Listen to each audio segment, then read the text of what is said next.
Bienvenue dans cette nouvelle édition du 12-15 à la une de l'actualité. Bilan du sommet États-Unis-Afrique. Le continent a obtenu de Washington la création d'une force d'intervention et des promesses d'investissement, entre autres.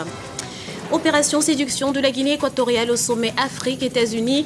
Malabo, qui souhaite diversifier ses investissements, a mis en avant le plan de développement de son économie pour attirer les bailleurs de fonds américains. Et puis, le Soudan fait face à une série d'intempéries sans précédent et les conséquences sont dramatiques. Plus de 6000 habitations auraient été détruites ou endommagées. Après le sommet Afrique-États-Unis, l'heure est au bilan. 33 milliards de dollars d'engagements américains en Afrique ont été annoncés. Et outre l'aspect économique, les deux continents se sont engagés à intensifier les relations bilatérales et ce, dans plusieurs domaines. Le point avec Paul de Singwe. Ils étaient tous présents ou presque. 50 pays africains sur 54 et de nombreux observateurs. Sur le plan de la participation, l'Afrique a répondu massivement à l'invitation des États-Unis. Et s'ils ont été nombreux au rendez-vous de Washington, c'est parce que, tous le savent, les États-Unis constituent un vaste marché pour le continent africain. Les États-Unis constituent une grande zone de prospérité et surtout de capacité de création, d'innovation. Et je crois que l'Afrique, depuis ces dernières années, a aussi beaucoup progressé dans la formation de sa jeunesse, du capital humain. Et il était indiqué que par rapport à cela, nous puissions ouvrir nos regards vers cet horizon américain pour voir comment cela peut apporter dans les échanges des possibilités d'emploi, d'insertion de nos jeunes dans la production économique de nos États. À l'issue du premier sommet États-Unis-Afrique, le continent africain obtient des États-Unis la création d'une force d'intervention et des promesses d'investissement. Par ailleurs, le président Barack Obama a d'ores et déjà annoncé une aide publique de 33 milliards de dollars vers l'Afrique. Ce sont là des actes qui traduisent la volonté des États-Unis de renforcer sa coopération économique avec le continent. Parce que l'Amérique aussi doit sentir son intérêt aujourd'hui plus que par le passé. Voilà, parce que, comme vous le savez, les États-Unis ont beaucoup investi aussi en Asie, parce que c'était d'un intérêt précis. Aujourd'hui, nous pensons que les États-Unis comprennent qu'avec la Chine qui se déploie, avec d'autres BRICS et autres qui bougent, il est certain que l'Afrique devient aussi intéressante pour les États-Unis. Donc c'est une rencontre de deux intérêts, je crois, et cela fait que nous pensons qu'il n'y a pas rien n'est tard, il vaut mieux toujours prospecter. En renforçant sa coopération avec l'Afrique, le président Barack Obama espère rattraper le retard des États-Unis dans ses relations géopolitiques et économiques avec l'Afrique. Et ce sommet a également été l'occasion pour les États africains de présenter les opportunités qu'offre leur pays. C'est notamment le cas de la Guinée équatoriale qui, à travers l'organisation d'un forum économique, s'est lancée dans une véritable opération de séduction des investisseurs américains. Florencia Saint-Poré. La Guinée équatoriale veut diversifier son économie. Les 5 et 6 août dernier, la Guinée équatoriale a réaffirmé lors du sommet USA-Afrique à Washington sa détermination à attirer davantage d'investisseurs dans le secteur privé pour optimiser le développement économique du pays. Dans notre phase actuelle, nous avons besoin de beaucoup plus d'investissements privés. Et nous savons que les États-Unis ont de vraies ressources pour investir dans le secteur privé. En ce sens, nous voulons nouer des liens pour différentes raisons économiques. Nous parlons d'agriculture, de systèmes financiers pour diversifier notre économie. C'est ce que nous recherchons dans les partenariats avec les États-Unis. Le gouvernement équato-guinéen entend donc intensifier ses relations avec les États-Unis afin de mettre en place un partenariat responsable et gagnant-gagnant. Ce mercredi, le président américain Barack Obama a d'ailleurs annoncé la mobilisation de plus de 30 milliards de dollars dédiés à l'aide publique et aux investissements privés en Afrique pour accompagner les initiatives des pays africains. Nous avons un plan de développement national. 2012 était déjà une année de transition. Nous avons investi dans beaucoup d'infrastructures, mais depuis cette année, nous avons changé de cap, ce qui veut dire que nous voulons diversifier notre économie et nous avons ralenti les investissements que nous avons faits à l'époque dans les infrastructures. En 2015, le continent aura un taux de croissance de 5% avec près de 400 entreprises créées en 2013. La Guinée équatoriale, par son engagement à promouvoir le secteur privé, ambitionne d'étendre ses opportunités économiques et faire partie intégrante de la nouvelle ère des affaires en Afrique. Dans le reste de l'actualité, un tribunal égyptien a condamné à la peine de mort Mohamed Badié, leader des frères musulmans, ainsi que 13 autres membres de la confrérie pour incitation à la violence lors des manifestations.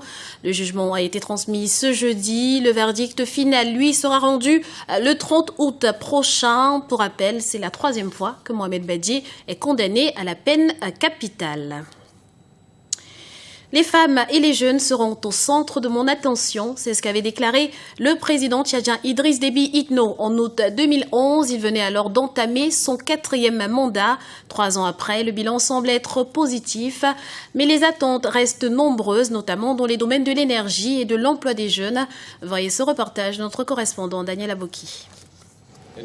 8 août 2011, 8 août 2014, il y a 3 ans que le président Idriss Déby Itno s'est engagé à transformer le Tchad en un pays émergent à l'horizon 2020. Après les 3 premières années de l'investiture de son 4e mandat, les citoyens de la capitale apprécient à leur manière le bilan. Là, un peu partout aujourd'hui, on voit que certains hôpitaux aujourd'hui, ils ont aménagé des choses. Les mamans peuvent aller mettre dans les quartiers, déjà là où il y a les centres de santé, peuvent déjà accoucher là-bas librement et sans problème. Dans le domaine des télécommunications, par exemple, tout récemment, les opérateurs économiques, on a eu les licences de 3G et 4G. Et surtout pour le 4G, c'est la première fois en Afrique centrale qu'un opérateur lance la licence 4G. Dans les domaines agricoles et pastoraux, le Tchad a des atouts à faire valoir. Le pays dispose de 39 millions de terres arables dont 6% seulement sont exploités, des potentiels que le pays doit rentabiliser à l'ère de la Renaissance pour assurer son développement. Qui laisse au moins l'opportunité à toutes les entreprises qui ont au moins peut-être privées, qui s'installent au pays, parce que pour qu'ils ne les bloquent pas. Ce qui va donner au moins peut-être aujourd'hui la chance pour nous, ces jeunes diplômés qui viennent juste de sortir de l'école, c'est au moins peut-être cette chance-là que nous attendons. Mais aujourd'hui, nous voyons que la fonction publique ne peut pas nous maintenir aujourd'hui. Donc la seule chose pour nous, c'est pour que les entreprises viennent, les sociétés se créent, et là nous pouvons avoir la chance. Le chef de l'État, Idriss Déby Itno, promet une renaissance nationale dans tous les secteurs d'activité. Une vision politique louable, mais qui pourrait se heurter à de gros défis dont le plus important reste l'énergie. Le développement, la création de valeur ajoutée, c'est l'énergie qui est à la base. Même tous les autres défis à être relevés, qui doivent être relevés, c'est la question de l'énergie qui est importante. Parce que sans énergie, il n'y a pas l'emploi, il n'y a pas la création de richesses. Et je pense que si on veut relancer le développement, si on veut faire de la croissance économique, cette question d'énergie est un défi le plus sérieux que le chef de l'État doit relever. Le 3e anniversaire de l'investiture de ce 4e mandat sera l'occasion pour l'État de réaffirmer son engagement à faire du Tchad la vitrine de l'Afrique centrale. Des réformes éducatives ou encore économiques sont attendues dans les prochains jours. Elles permettront au gouvernement de renforcer sa politique pour les 2 prochaines années. La République démocratique du Congo et le Rwanda travaillent ensemble pour la démarcation de leurs frontières communes. Une équipe technique mixte va être mise sur pied dans cette optique. Elle aura pour mission de retracer les bornes en se basant sur les données du protocole d'accord intervenu en date du 25 juin 1911 entre la Belgique et l'Allemagne, pays colonisateurs respectivement de la République démocratique du Congo et du Rwanda. Au Soudan, les fortes pluies recensées ces derniers jours ont des conséquences dramatiques sur la vie des habitants. Les inondations consécutives à ces intempéries menacent en effet les cultures, le bétail, mais aussi les habitations, comme nous l'explique Charles de Jouvenel. Au Soudan, les fortes pluies ont des conséquences tragiques. Dernièrement, les inondations qu'elles ont provoquées ont causé d'importants dégâts dans de nombreuses régions du pays, notamment dans la capitale, Khartoum. Des inondations qui ont fait au moins 39 victimes et balayé les cultures et le bétail. De nombreuses familles ont dû être déplacées pour faire face à l'ampleur de la catastrophe naturelle. Les gens ont besoin d'aide, de biens de première nécessité, de couverture et ainsi de suite, car il y a des maisons qui ont été complètement détruites et dont il ne reste plus rien. Mon voisin a tout perdu et il y a des enfants. Le gouvernement devrait se pencher sur cette question. De fait, plus de 6100 maisons auraient été détruites ou endommagées par les inondations, non sans causer de sérieux problèmes sanitaires chez les réfugiés. Ainsi, les familles sans abri ont du mal à accéder à des services de relogement ou plus basiquement à des centres de santé ou à l'eau potable. Le gouvernement soudanais n'a pas tardé à réagir par la voix du chef des services d'urgence de Khartoum lors d'une réunion d'urgence tenue le 5 août. Le niveau du Nil augmente considérablement et les fonctionnaires du ministère de l'Irrigation ont confirmé que pour la première fois dans l'histoire moderne du Soudan, le niveau du Nil avait augmenté de 2 mètres en seulement 5 jours. Ils s'attendent à des effets négatifs dans les 2 ou 3 prochains jours, mais Dieu merci, beaucoup de travail a été effectué pour que l'écoulement des eaux soit dirigé loin des zones résidentielles. Mais il reste encore beaucoup à faire. Ces fortes pluies font ressurgir le spectre du souvenir de la dernière grande inondation, en 2007. À l'époque, les maisons de près de 365 000 personnes avaient été détruites ou fortement endommagées, et des dizaines de personnes avaient été victimes des conditions sanitaires dramatiques qui avaient suivi le drame.